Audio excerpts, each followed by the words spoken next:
Nick, congratulations. You become the first amateur to win since 1991. It's been an exciting week. Just want to start off with some opening comments of what it's like to be a PGA Tour winner. It's definitely got a good ring to it. I will say that, but it's, everything that I dreamed of, and just to have a chance in the last hole to win a PGA Tour event is really special. And can look across the media center. You have family and friends that flew in across all over. What was it like to see familiar faces throughout the day?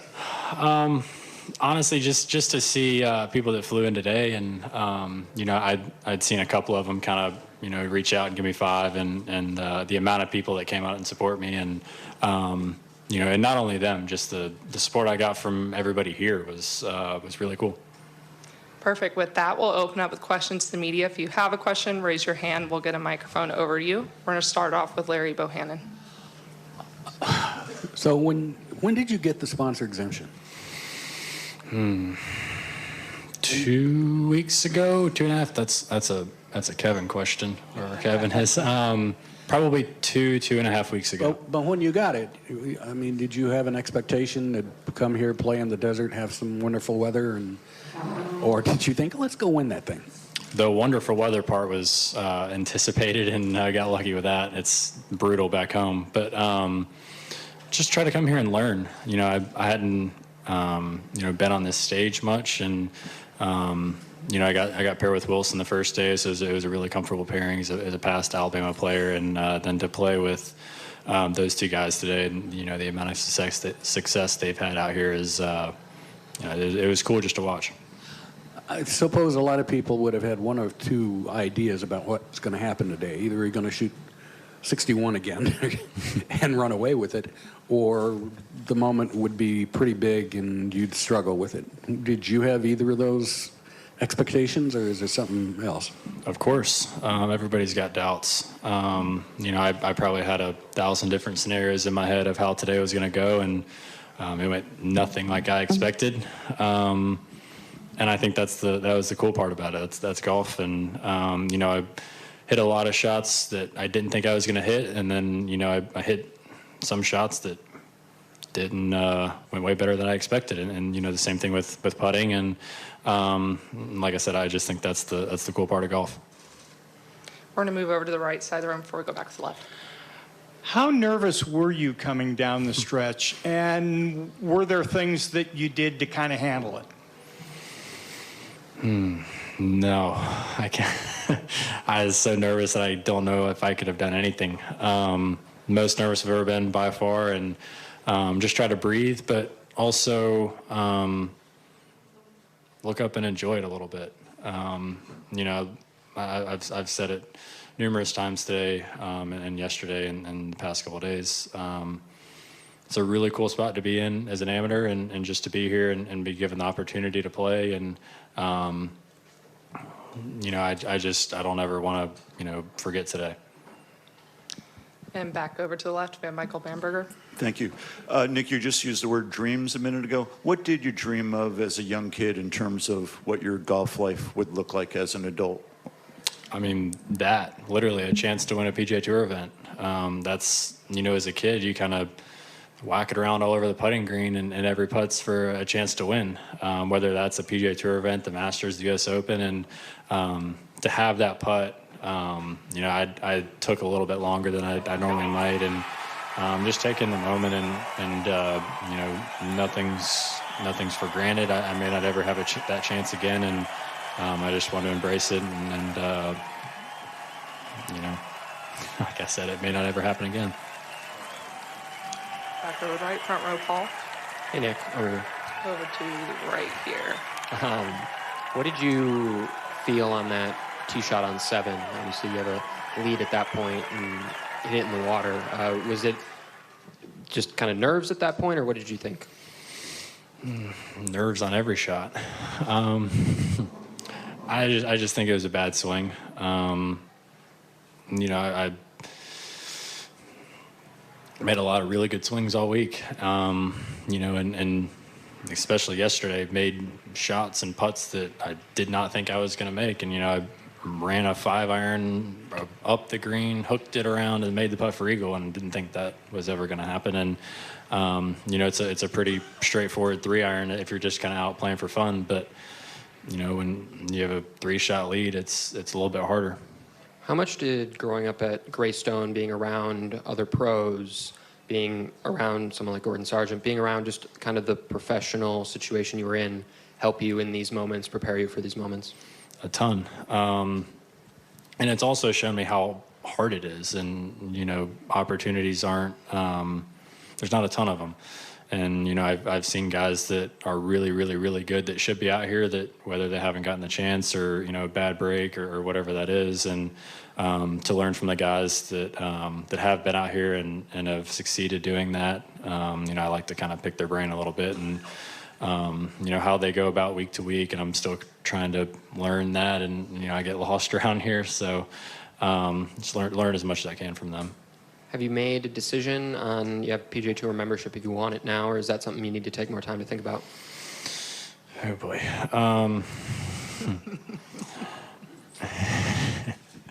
did. I have no idea. I really don't. It's really cool to have that opportunity in the first place. And, starting the week, if you would have said, hey, in 5 days, you're going to have a PGA Tour card or an opportunity for 2 years, I'd have looked at you sideways. But no, that's something that it doesn't just affect me. It affects a lot of people and coach back there and my teammates. And it's a conversation I need to have with a lot of people before I make that decision. Moving back over to the left, we have Shad Powers. Hi. You don't show a ton of outward emotion when you play.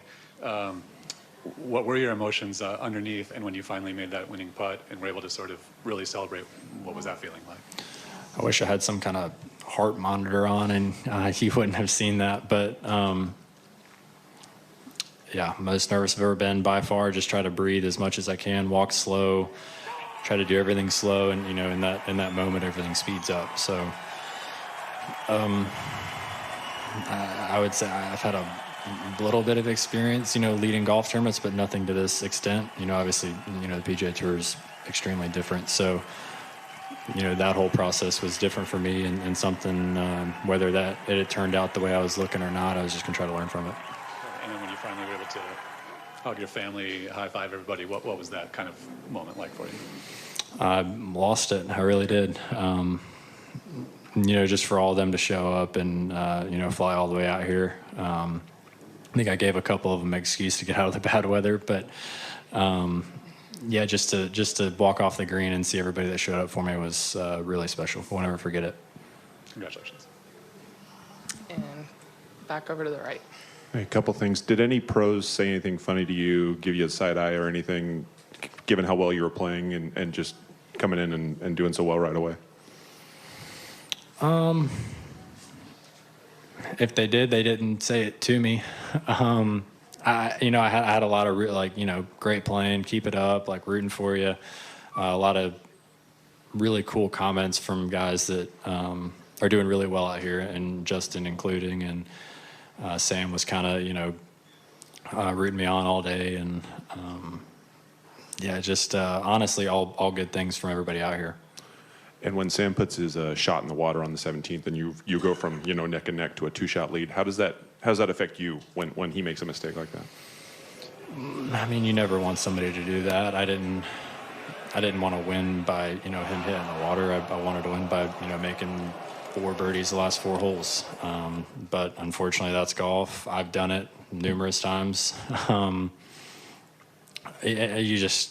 Everything speeds up. Like I said, my heart rate went through the roof, and to stand on that 17th green and leaving with a 2-shot lead.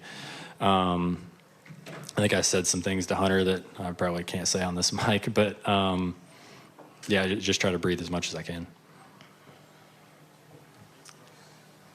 Back over to Paul. You've talked about your relationship with Jeff and him as your caddy and Hunter on the bag this week. Did he say anything at any point to calm you down, reassure you, kind of keep you in it throughout the day today, Hunter? I've told him this. It's the most unbelievable thing I've ever seen in my life. But his attitude never changes. Like, it doesn't matter what moment I'm in. It doesn't matter if I've got a putt for 60 yesterday or I've got a 1 or 2 shot lead on the last hole. Like, he never changes. He never does anything out of the ordinary, and it calms me down. It really does. You know, he's really good for me to have somebody like that on the bag. And you know, in the last putt, he just kind of said over and over, I'm like, man, this is inside left. Like, it's right there. And just to kind of have that, you know, the way he said it, it was said with a lot of positivity, and I trusted him and you know, put it right there. You got any homework to do tonight? Yes. Probably won't do it, though. And microphone to Doug. I would imagine you got a lot of responses or a lot of comments on your phone when you just made the cut. If you had a chance to look at your phone and see what the numbers are looking like yet? I haven't. I don't know if I want to. I haven't even looked at my phone. You know, a lot of the people that are really close to me are here, and that means a lot. And you know, I've got them. We're gonna probably go have a good dinner tonight and celebrate and focus on how I'm gonna get to Torrey Pines next week or for this coming week.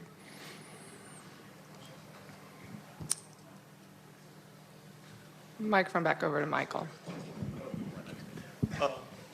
You're of the right age where maybe you would have watched a lot of YouTube videos of swings as a kid. I'm wondering if you did and who you gravitated to. I think you'd be dumb not to say Tiger, right? I think I have maybe a little bit of a Dustin Johnson move through the ball. But no, I think everybody wanted to swing it like Tiger. I mean, he's won however many times, however many majors, and, you know, if not the most success, he's, you know, 1 or 2. But no, I always wanted to swing it like Tiger. I just couldn't, and every time I tried, I would probably mess it up. And how about your incredibly mature bearing for someone who's 20 years old? Where do you think that comes from? I think, honestly, playing with people older than me and playing with professionals and seeing how they carry themselves. You know, I was a little brat when I was younger, and they kind of punked me into shape, and, you know, I still have my moments, but I think they did a really good job of pointing me in the right direction and, you know, to where I am today. And after round 2, you were discussing that you were in the back of the Sprinter van with your Alabama team. As a PGA Tour winner, does that move your spot in the van at all? Maybe a seat forward. No, normally it goes based off of, you know, youngest to oldest, and, you know, I'm normally back in the back, and see, well, I'll hit a speed bump and your head will hit the top of the ceiling, and then hopefully we'll see. Any other questions? Perfect. With that, we will go ahead and conclude it. Nick, again, congratulations, and enjoy this win. Thank you. Thank you guys so much.